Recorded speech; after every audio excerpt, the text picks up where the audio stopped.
बिस्मिल्लाहिर्रहमानिर्रहीम। मैं हूं असाम खुर्शीद और आप देख रहे हैं मेरा फेसबुक और यूट्यूब चैनल।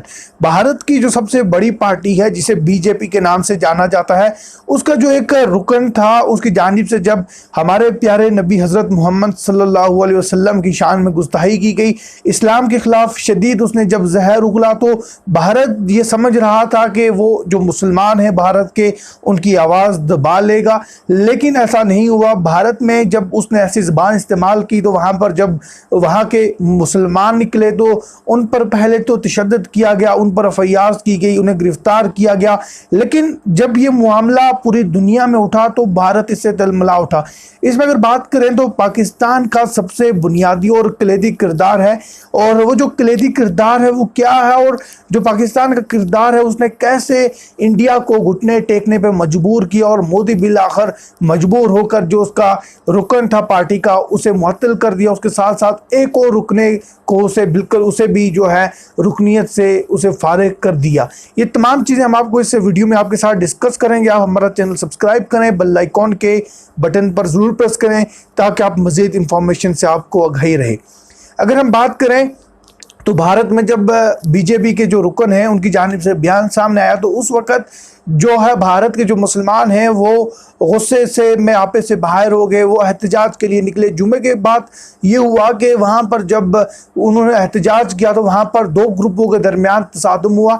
एक जो ग्रुप है वो बीजेपी और जो आरएसएस, जिसका ये बुनियादी ये किरदार रहा हमेशा से कि वो मुसलमानों के ख़िलाफ़ जहर उगलते हैं और जो मुसलमान हैं वो उन्हें बर्दाश्त नहीं होते। उनके दरमियान जब तशद्दुद हुआ, उनके दरमियान जब झड़प हुई तो उसमें जो भारत की जो इंतज़ामिया है उसने भी वन साइडेड रोल अदा किया, और उसने जो मुसलमानों के तकरीबन 50 अफराद उन पर जो एफआईआर की और मुतअद्दिद जो मुसलमान वहाँ से गिरफ्तार किए। लेकिन ये जो मामला है, भारत ये समझ रहा था कि ये मामला सिर्फ भारत के अंदर महदूद रहेगा, लेकिन उसके बाद जब ये मामला सोशल मीडिया की ज़ीनत बना तो पूरी दुनिया में एक टॉप ट्रेंड बन गया। वो जो टॉप ट्रेंड है वो जो भी अरब ममालिक थे उनके साथ साथ पाकिस्तान तक आ पहुँचा, और बिल आखिर जो अरब ममालिक थे उन्होंने इस पर सख्त इक़दाम उठाए। अगर हम बात करें ओमान की तो ओमान में जो है उनकी जानिब से ये ऐलान किया गया कि जो भी इंडिया की मसनूआत हैं उन पर पाबंदी लगाई जाए और कोई भी चीज़ यहाँ पर इस्तेमाल नहीं की जाए। उसके साथ साथ अगर हम बात करें मिस्र की तो उसमें भी ये हुआ कि जो उनके सफ़ीर था इंडिया का, उसे बुलाया गया और वहाँ पर एहतजाज रिकॉर्ड करवाया गया, और ये बात कही गई कि जो इस्लामी मुल्क हैं वो सख्त से सख्त इक़दाम उठाएंगे। इसमें मैं आपको स्टार्ट में बता रहा था कि इसमें पाकिस्तान का कलीदी किरदार रहा है।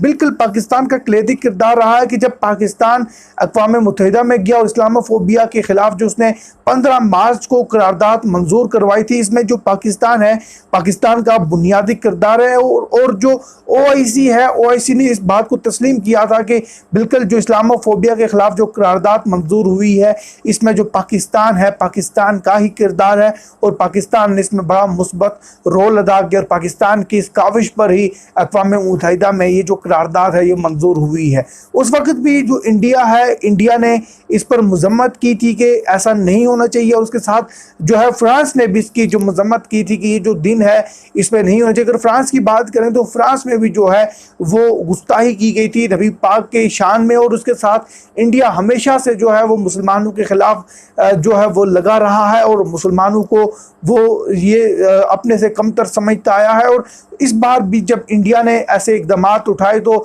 यकीनन जो इंडिया के जो नरेंद्र मोदी हैं वो ये समझ रहे थे कि जो ये मामला है मुसलमानों को यहाँ के मुकामी लोग दबा कर ये मामला हल हो जाएगा। लेकिन उन्हें ये मालूम नहीं था कि ये जो करारदाद मंजूर हुई है, इस करारदाद के बाद मुसलमान एक सफ़ पर जमा हो चुके हैं, और भारत ही नहीं, कोई भी अगर चाहे वो सुपर पावर ही क्यों ना हो, अगर उन्होंने जो है नबी पाक की शान में गुस्ताही की तो ये जो OIC के सूरत में जो इस्लामी ब्लॉक बना हुआ है ये हर जगह पर मजम्मत करेगा। और इसमें जो 15 मार्च को जो तारीखी दिन मुकर्रर हुआ जिसमें इस्लामी फोबिया के ख़िलाफ़ जो करारदाद मंजूर हुई थी, वो जो है वो इस्लाम जो दुश्मन ममालिक हैं, इस्लामी जो दुश्मन लोग हैं, उन्हें ये बात खटकती है, वो ये बात बर्दाश्त नहीं करते। इसमें जो पाकिस्तान है, पाकिस्तान ने हमेशा से मुस्बत रोल अदा किया है।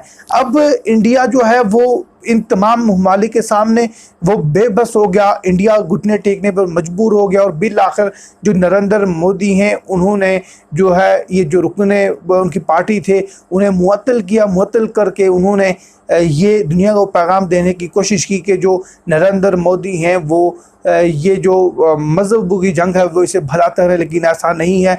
नरेंद्र मोदी का हमेशा और जो आरएसएस का बुनियादी किरदार यही रहा है। जो भी अपडेट्स डेवलपमेंट्स होंगी हम यूँ ही अपने नाज़रीन तक पहुँचाते रहेंगे। मुझे दीजिए इजाज़त, अल्लाह नेगहबान।